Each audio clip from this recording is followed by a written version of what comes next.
Ito, tahasan kong sinabi noon pang 2 buwan nakakaraan na merong ugnayan ang pamahalaan ngayon at ang CPP-NPA para pabagsakin ang mga Duterte.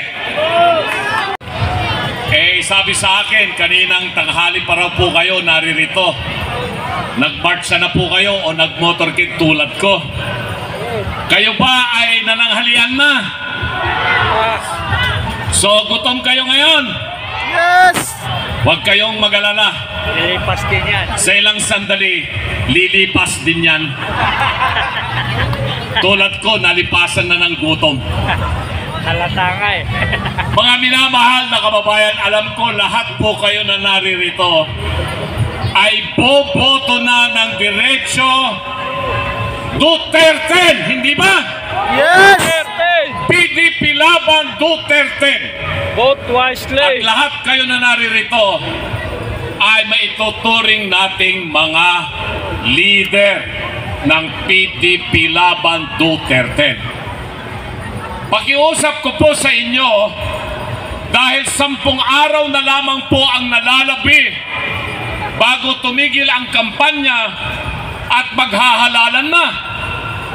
Pwede ko bang hilingin na hindi lamang po kayo boboto, kung hindi mangampanya po kayo para sa senatorial candidates ng PDP laban? Pwede ba? Pwede! Dahil kung kayo po ay bubuto lamang, kulang po tayo para tayo ay manalo sa halalan o kaya'y madali po nilang dayain itong resulta ng halalan. Pero kung ang isa sa atin na naririto ay makakakampanya ng 1,000 o kahit 500 o kahit 200, malaking bagay po yun. Kaya yun din po ang pakiusap ko sa ating mga overseas Filipino workers na nakaputo na, ay huwag muna silang titigil. Kailangan po nilang mangampanya sa kanilang mga kamag-anak, mga kaibigan na umaasa sa kanila dahil sa pinapadala nilang tunay na suporta para sa pamilya na ikampanya ang PDP laban Team Duterte. Pwede ba yun? Mga maisog dito sa Manila, mga maisog dito sa Luzon, alam po ninyo, 50 days ago, 50 araw na po ang nakalilipas, kung baka nakalimutan na po ninyo, nang hinuli si Tatay Digong, hindi ba? Ha? Sino kaya nasa likod? 50 days ago, Ano yan? walang naniniwala. Mata? Dali ah. Pati ako, hindi ako naniniwala na ang isang Raul Lambino ay mananalong senador. Actually, nung ako po ay naimbita ni Tatay Digong through Executive Secretary Mijaldea, nakasama ako sa 6 na kandidatong senador ng PDP laban, sabi ko, wag na po ninyo akong isama. Dahil hindi naman po ako sikat, hindi ako artista, hindi ako entertainer, hindi rin po ako media, at hindi po ako kilala. Isa lamang po akong ordinaryong abogadong probinsyano na ang ginagawa ko ngayon ay nag-aalaga na lamang po ng baka at kalabaw at nagsasaka sa probinsya ng Pangasinan. For more than 30 years, I was a professor of law.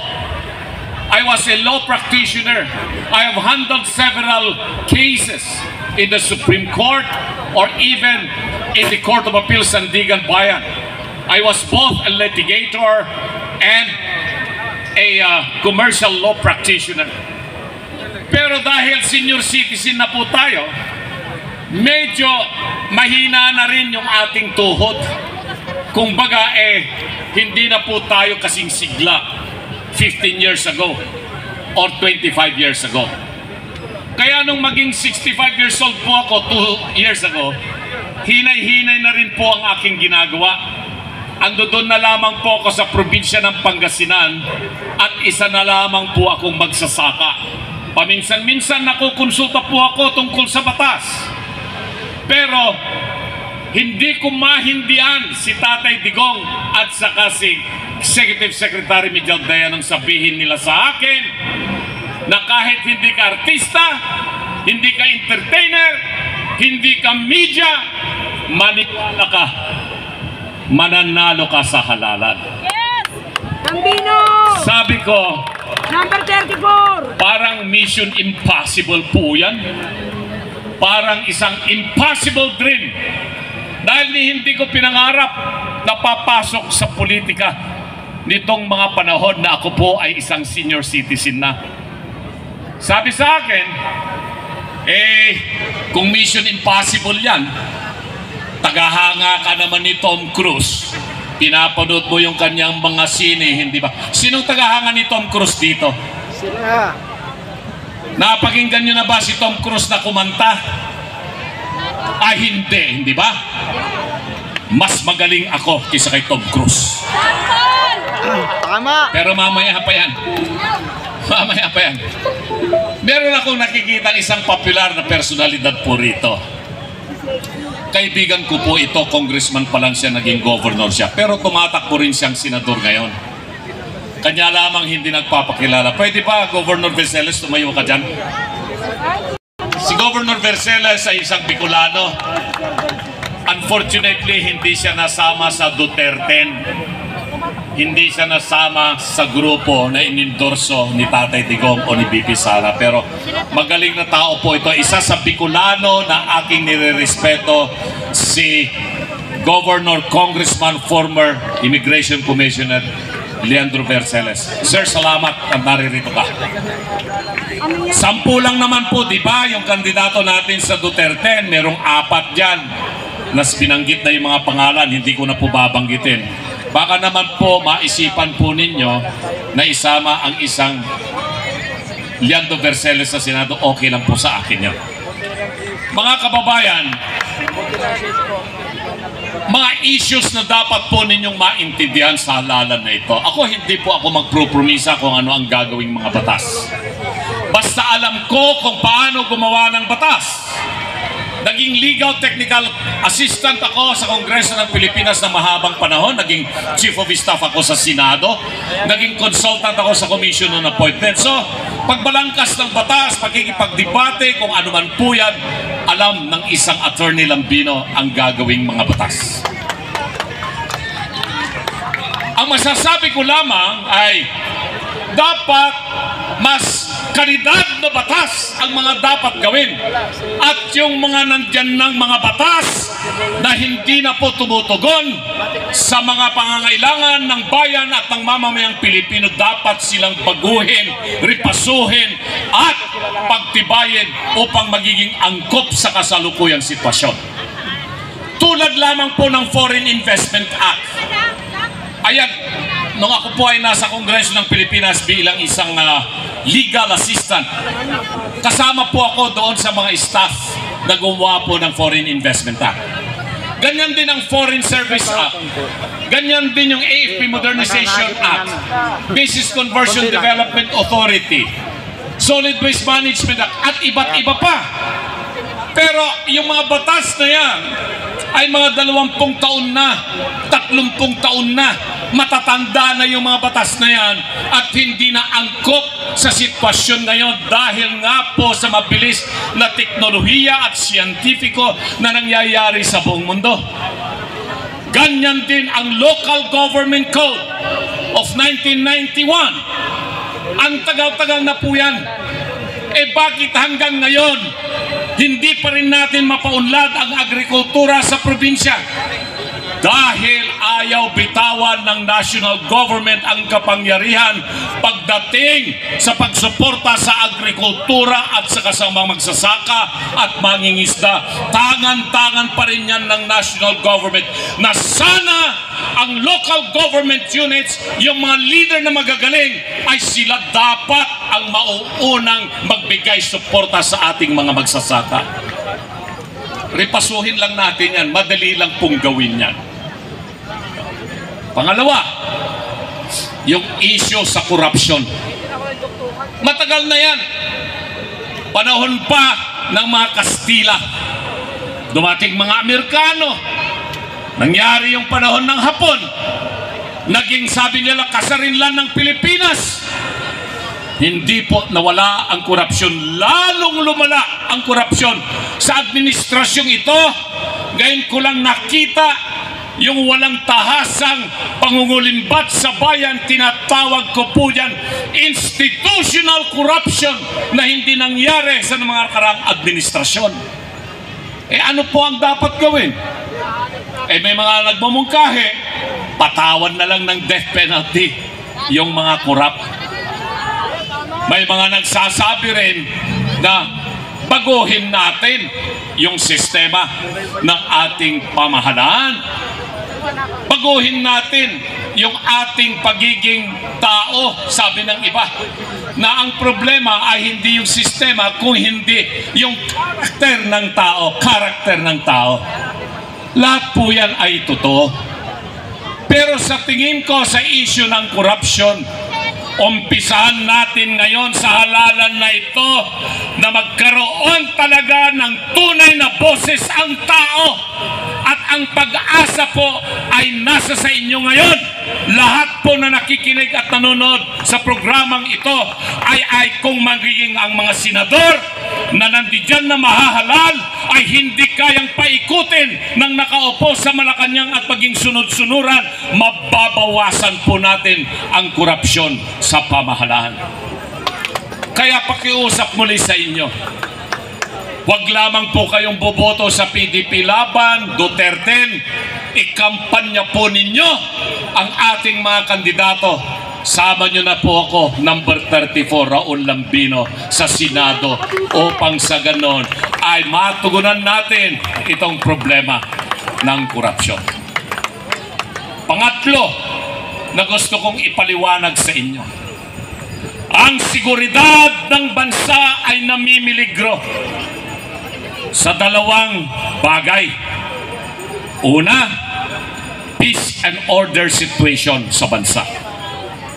Masyadong tumataas ang mga karumal-dumal na krimen dito sa buong bansa. Ngunit ayaw aminin ng pamahalaan, ng pamunuan sa Malacanang o ng Philippine National Police o mga security agencies. Sabi pa nga, yung mga nagpapakalat ng balita na merong mga kidnapping at murder na nangyayari sa mga negosyante ay pwede silang kasuhan ng fake news. Fake news ba yun? Ng isang negosyante na kasama yung kanyang driver, kinidnap, pinagbayad ng ransom pero pinatay pa rin. Nakita natin yan, nabalitaan natin. Fake news ba yun? Ng isang kandidatong mayor ay bigla na lamang binaril doon sa Rizal, munisipyo ng Rizal, doon sa Cagayan, namatay. Fake news ba yun? Nagkaroon ng massacre sa Antipolo, maraming pinatay. Hindi ba nakakabahala? Fake news ba yung napalathala na pinatay na isang Koreano dyan po sa Angeles? Lahat po ito ay lumabas sa media sa Pilipinas, sa ibang bansa. Ano ang epekto po nito? Takot yung mga mamumuhunang Pilipino, lalo na ang mga dayuhan, na dalhin nila yung kapital dito sa Pilipinas upang sana magkaroon ng malawakang negosyo, magkaroon ng trabaho, magandang sweldo ang Pilipino, na iyon ang dahilan kung bakit naririto nga tayo ngayon. Mayo 1 para sa mga Pilipinong nagtatrabaho. Pero kung walang mamumuhunan, walang negosyo, walang pabrika, walang trabaho, walang sweldo. Peace and order. Kaya pong gawin niyan, tugunan ng mga kandidato ng PDP laban Duterte yung issue na yan. Bakit po kanyo? Dahil ang isa sa mga senatorial candidates natin na re-electionist, parating na siya ngayon. Pagkatapos kong magsalita, ipapaliwanag ni Senator Bato yung kanyang panukala para paigtingin ang peace and order. Isang bahagi ng seguridad, at ito ay mas malala kaysa peace and order. Itong problema sa teroristang NPA, CPP, NDF. Alam po ninyo, nakakatanggap ako ng maraming pananakot. Mga threats sa text, kung ano-anong mensahe, na masyado raw akong maingay dito sa problema patungkol po sa seguridad na gawa po ng CPP, NPA, NDF. Bakit po kanyo? Ito, tahasan kong sinabi noon pang 2 buwan nakakaraan na merong ugnayan ang pamahalaan ngayon at ang CPP, NPA para pabagsakin ang mga Duterte.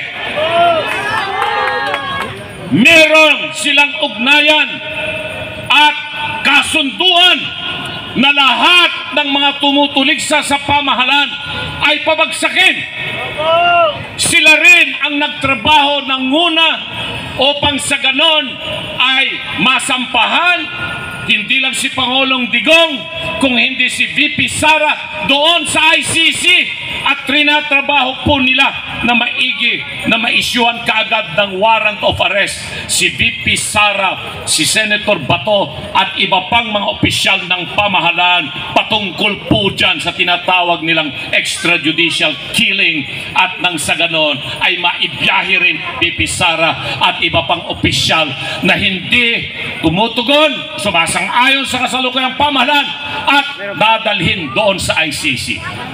Payag pa ba tayo na ganon? Hindi tayo papayag. Hindi tayo papayag. Dahil po dyan, sinabi ko kanina na retirado na sana ako sa pagiging isang abogado. At ako na lamang po ay nagbubungkal ng lupa doon sa Palayan.